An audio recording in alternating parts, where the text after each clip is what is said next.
शुभं करोति। थोडं पॉझिटिव्ह का होतोस? त्यामुळे होतं काय माहितीये का, समोरचा माणूस कंटाळतो, तिरस्कार करायला लागतो तुझा। आता किमयाचंच घे ना, आय मीन ती तुझा तिरस्कार करत नाही अजून तरी, पण काय आता आजच बघ, मी म्हटलं तिला की चल आपण निशादकडे जाऊ, मी निशादशी बोलतो, तुमचं भांडण मिटवतो। मला म्हणाली की मला निशादला भेटायची इच्छा नाही। हे सांगायला आलायस तू? नाही, निशाद तुझा एक अत्यंत चांगला मित्र म्हणून मला तुला हे सांगायचंय की तू किमयाशी भांडलास, तिच्याशी बोलत नाहीयेस म्हणून किमया अपसेट असेल, ती तुला भेटायला आतुर झाली असेल असं मला वाटत होतं, पण तसं काहीच नाहीये। I mean she is comfortable. त्यामुळे होईल काय माहितीये का, तुम्ही दोघं एकमेकांपासून दुरावाल। You got to do something, काहीतरी कर। काही गरज नाहीये, तुला सांगून झालं असेल तर निघ। आणि हो, तिलाही एक सांग, आय एम कम्फर्टेबल टू। अजूनही किमया घरी आलेली नाहीये, वाजले बघ किती। मी तिला फोन लावायचा प्रयत्न करतो, तिचा फोन लागत नाही। जरा तू फोन करून बघ ना। काय अहो, तुम्हाला सांगायचं राहिलं, अण्णांना फोन आला होता तिचा, ती निशादकडे गेली, यायला थोडा उशीर होणार आहे, काळजी करू नका असा निरोप दिलाय। तुला मी इथून जावंसं वाटत असेल तर माझं शेवटचं बोलणं ऐकून घे, मग मी तुला कधी भेटणार नाही, फोनही करणार नाही। मी तुझ्याशी पैज लावली तेव्हा मला खात्री होती की मी जिंकेन,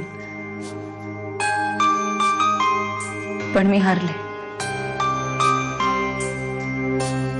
पण माझ्या अपयशामुळे तुला अपयश येऊ नये, मामांच्या तुझ्यावरच्या प्रेमाचा पराभव होऊ नये म्हणून मी खोटं बोलले तुझ्याशी। तू मामाशी पण पैज लावलीस का? तुझा मुलगा तुला परत मिळवून देईन म्हणून?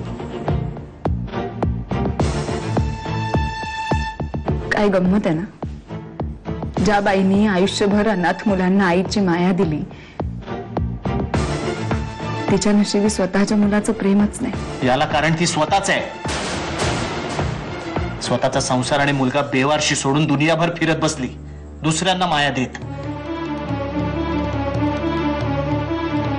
त्यांनी तुला नाही, स्वतःतल्या आईला बेवारशी केलं, हजारो निष्पाप बेवारशी मुलांसाठी। तुला एका कार्यक्रमात बक्षीस घेताना त्यांनी तुला पाहावं म्हणून तू वाट बघत होतास, पण त्याच वेळी ज्यांनी कधीच आईला पाहिलेलं नाही अशी मुलं जर त्यांची वाट बघत असतील तर त्यांनी कुठे जायचं निशाद? असं सर्वस्व झोकून देणारी बाई आई म्हणून मिळायला नशीब लागतं। मी निघते, मामांना मी नंतर फोन करेन। नंतर कशाला, आताच मी फोन करतो तुझ्या समोर। निशाद, माझ्या समोर नको निशाद, प्लीज निशाद सोड, निशाद माझ्या समोर नको बोलूस मी। तू हॅलो मामा।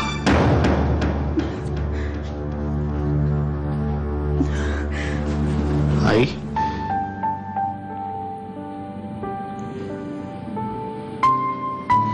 मी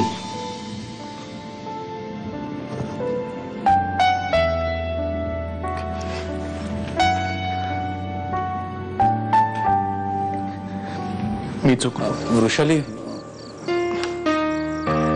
बोल हुए, काय झालं? मी आता पुन्हा नव्याने काम शोधायला सुरुवात केली आहे। खरंच की आधीसारखंच दाखवण्यापुरतं?